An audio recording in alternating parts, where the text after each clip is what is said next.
মৌচুমী জুহিৰ পিছত এইবাৰ ভিক্টিম আকলিমা। প্ৰেম প্ৰত্যাখ্যান কৰাৰ বাবে আকলিমাৰ সৈতে সংঘটিত হ'ল বৰ্বৰ কাণ্ড। বিলালুদ্দিনক ভাল নাপাওঁ বুলি কোৱাই আছিল আকলিমাৰ দুখ। ভাল নাপাওঁ বুলি কোৱা বাবে আকলিমাক ছুৰীকাঘাত কৰে বিল্লালে।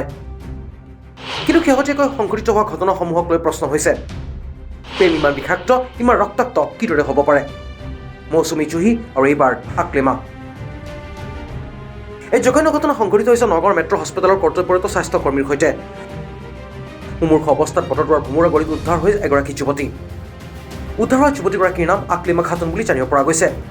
জীৱন মৃত্যুৰে যুঁজি আছে চিকিৎসালয়ৰ বিচনাত স্বাস্থ্যকৰ্মী আকলিমা খাতুন। খবৰ অনুসৰি প্ৰেমৰ প্ৰস্তাৱ নাকচ কৰাৰ বাবে বিলালুদ্দিন নামৰ এজন যুৱকে ছুৰীকাঘাত কৰে আকলিমাক। এই ভয়ংকৰ ঘটনা 6 দিনা গাপ দিয়াৰ চেষ্টা কৰাৰ অভিযোগ উত্থাপন হৈছে মেট্ৰ' হস্পিটেলৰ কৰ্তৃপক্ষৰ বিৰুদ্ধে। বৰ্তমান নগাঁও মেট্ৰ' হস্পিটেলৰ ICU কোঠাত মৃত্যুৰ সৈতে যুঁজি আছে আকলিমা খাতুন। কিন্তু শেহতীয়াকৈ সংঘটিত হোৱা ঘটনাৰ আজিৰ পৰা প্ৰমাণ হৈছে, আজিৰ প্ৰেম বৰ বিষাক্ত, বৰ ৰক্তাক্ত। ছোৱালীটো আকলিমা যে ছোৱালীটো, এইটো মোৰ ভণ্টি হয়।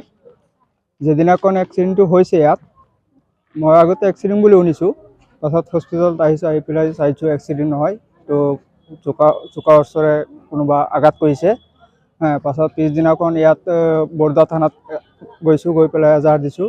সিহঁতে আহিছে, আহি পেলাই ষ্টেটমেণ্ট ল'লে, গৈ পিনে আকৌ আমাক যাব দিছে। তাত গৈ পেলাই সুধিছোঁ এতিয়া আসামী ধৰিবলৈ, সিহঁতে আকৌ উল্টাকৈ কৈছে এইটো আমাৰ থানা নহয়, এইটো হেৰিত যাব লাগিব, নগাঁও যাব লাগিব, এইটো আমাৰ কেছ নহয়, এনেকুৱা কৈছে।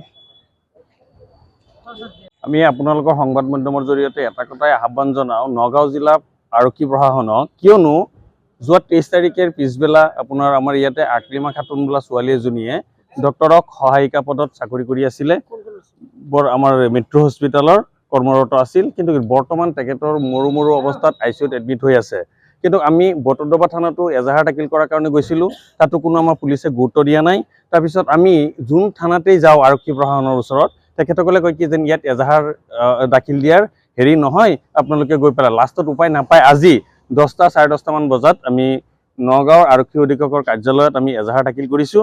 আৰু তাতে আমি এটা কথাই উল্লেখ কৰিব খুজিছোঁ যেন এজনী ছোৱালী আপোনাৰ অন ডিউটিৰ পৰা গুচি যোৱাৰ পিছত তাতে অচিনাক্ত যি দুৰ্বৃত্তই আমাৰ এতিয়া চিনাকি হৈছে, আমি এজাহাৰত নাম উল্লেখ কৰিছোঁ, কিন্তু আপোনালোকৰ আগত প্ৰকাশ কৰা নাই। কিন্তু পুলিচৰ ওপৰত আমাৰ সম্পূৰ্ণ আস্থা আছে।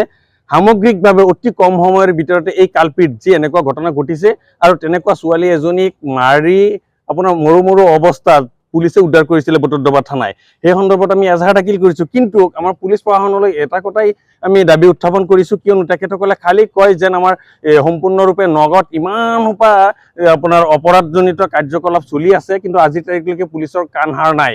গতিকে পুলিচক এই সংবাদ মাধ্যমে ধিক্কাৰ জনাইছোঁ।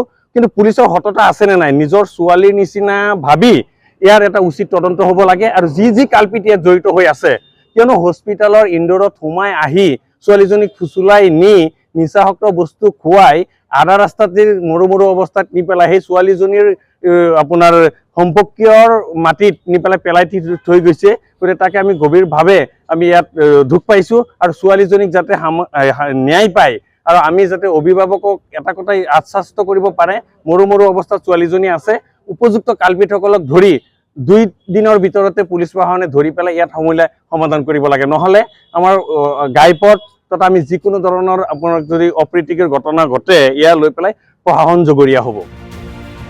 নগাঁৱৰ পৰা পৰিস্মিতা শইকীয়াৰ সহযোগত news desk report current and Assam.